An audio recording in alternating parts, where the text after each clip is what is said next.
एक आदमी था जो मिलवॉकी की एक छोटी सी अपार्टमेंट नंबर 213 में रहता था। सब कुछ बिल्कुल नॉर्मल था, लेकिन एक दिन पुलिस को वहाँ 17 लोगों की लाशें मिली। स्कल, हड्डियाँ और ऐसे सबूत जो किसी नाइटमेयर से कम नहीं थे। एक फ्रिज भी था जिसमें इंसानी ऑर्गन्स भी थे।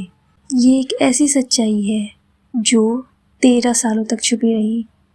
हमारी आज की कहानी है जेफरी डैमर की, जो कि एक कैनिबल था। 21 में 1960 को मिलवॉकी, विस्कॉन्सिन में जन्म हुआ जेफरी लाइनल डैमर का, और वो इतना सुंदर था कि उसकी माँ ने उसे अपनी डायरी में ब्यूटीफुल बेबी बुलाया। उसके पापा केमिस्ट्री के स्टूडेंट थे और काफ़ी हार्ड वर्किंग भी थे, जिसके कारण वो ज़्यादातर घर पे नहीं रहते थे। माँ भी डिप्रेशन से जूझ रही थी और इन सब के बीच जेफरी ज़्यादातर अकेला रहता था। वो बहुत ही शांत स्वभाव का था और उसके ज़्यादा दोस्त भी नहीं थे, पर उसमें कुछ अजीब था। जैसे बचपन से उसे डेड एनिमल्स में इंटरेस्ट था। डेड एनिमल्स को काटना, प्रिजर्व करना, ये सब उसके शौक थे। जब उससे टीचर्स पूछते कि वो आखिर ये सब क्यों करता है, तो वो उसे क्यूरियोसिटी का नाम दे देता। लेकिन क्या ये सच में सिर्फ क्यूरियोसिटी थी या फिर कुछ और? टीनेज ईयर्स तक आते आते जेफरी और ज़्यादा अकेला हो गया। घर का हाल भी खराब था, माँ बाप का रिश्ता भी टूट रहा था। हर रोज़ लड़ाई झगड़े, और इसी बीच जेफरी के अंदर कुछ डार्क डेवलप होने लगा था। आगे चलकर उसने एडमिट किया कि 14 साल की उम्र तक उसके दिमाग में ऐसी फैंटेसीज आने लगी जो बिल्कुल नॉर्मल नहीं थी। कंट्रोल, डोमिनेटिंग और मौत से जुड़ी। जब वो 16 साल का था तो उसने अपनी कॉलोनी में एक जॉगर को नोटिस किया। उसने प्लान बनाया और अपना बेसबॉल बैट लिया और बुशेस में छुप गया। लेकिन किस्मत से उस दिन वो जॉगर आया ही नहीं। ये पहली बार था जब उसने किसी को नुकसान पहुंचाने की कोशिश की थी। 1978 जब जेफरी 18 साल का था, तब तक उसके माँ बाप अलग हो चुके थे। घर में सिर्फ जेफरी था, अकेला। जून 1978 ओहियो की एक हाईवे।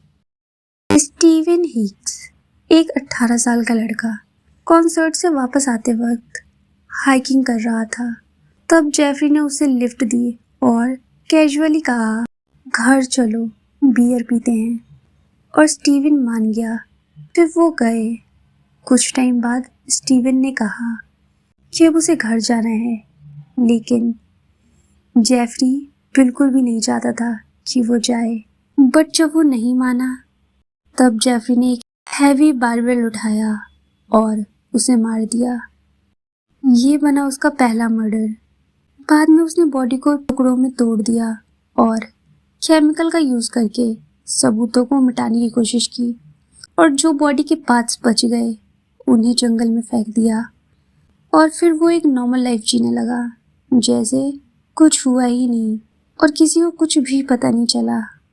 अपने इस पहले कत्ल के बाद जेफरी ने 9 साल तक कोई कत्ल नहीं किया। आर्मी ज्वाइन की और जर्मनी पोस्ट हो गया। उसने ड्रिंक करना शुरू कर दिया था, बहुत ज़्यादा। जब डिस्चार्ज होके वापस आया तो दादी के घर शिफ्ट हो गया, मिलवॉकी में।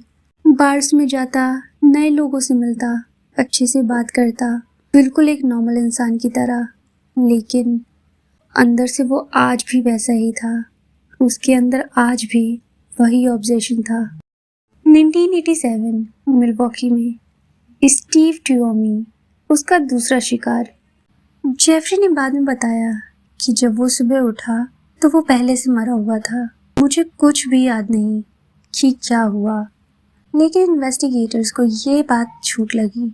यहीं से सब कुछ शुरू हुआ था और इसके बाद ये सिलसिला रुका ही नहीं। 1990 जेफरी की अपनी अपार्टमेंट थी मिलवॉकी में, 924 नॉर्थ 25th स्ट्रीट, अपार्टमेंट 213। यहाँ से 13 लोगों की लाशें मिली जिनको उसने मारा था। तरीका बहुत सिंपल था।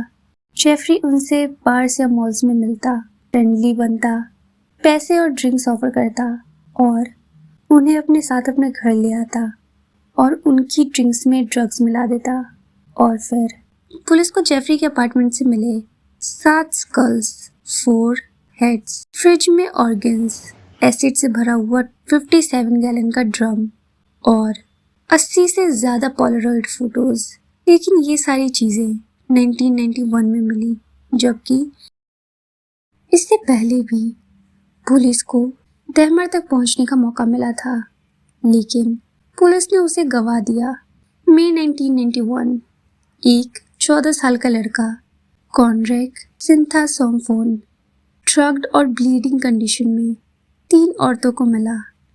उन्होंने पुलिस को कॉल किया। पुलिस आई और पूछताछ में जेफरी ने बताया कि वो उसका दोस्त है और पुलिस मान गई और लड़के को वापस जेफरी को सौंप दिया।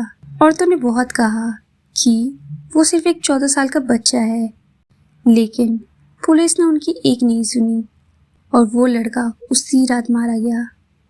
22 जुलाई 1991 रात के 11:30 बजे मिलवॉकी की सड़क पर एक आदमी भाग रहा था। उसके हाथ में थे हैंडकफ्स। ट्रेसी एडवर्ड्स, एक 32 साल का आदमी। वो जेफरी के अपार्टमेंट से भागता हुआ सीधा पुलिस स्टेशन पहुंचा और पुलिस को सब कुछ बताया। पुलिस सीधा अपार्टमेंट पहुंची। जेफरी ने बिल्कुल शांति से दरवाज़ा खोला, जैसे वो बिल्कुल अनजान हो। और फिर जब पुलिस ने तलाशी ली तो सारे सबूत मिले और तभी उसने सब कन्फेस किया। 13 साल एक अपार्टमेंट, 17 मर्डर्स, सब कुछ। ट्रायल के दौरान जेफरी ने कोर्ट में कहा कि वो मेंटली स्टेबल नहीं है और उसे साइकेट्रिस्ट एक्सपर्ट से चेकअप करवाया गया। कोर्ट ने फाइनली उसे सेन माना और उसे 16 लाइफ सेंटेंस मिली, यानी 16 अलग अलग क्राइम्स के लिए सज़ा मिली। 2 साल बाद 28 नवंबर 1994 कोलंबिया करेक्शनल कॉन्स्टिट्यूशन में उसे एक इनमेट ने आयरन रोड से मार दिया।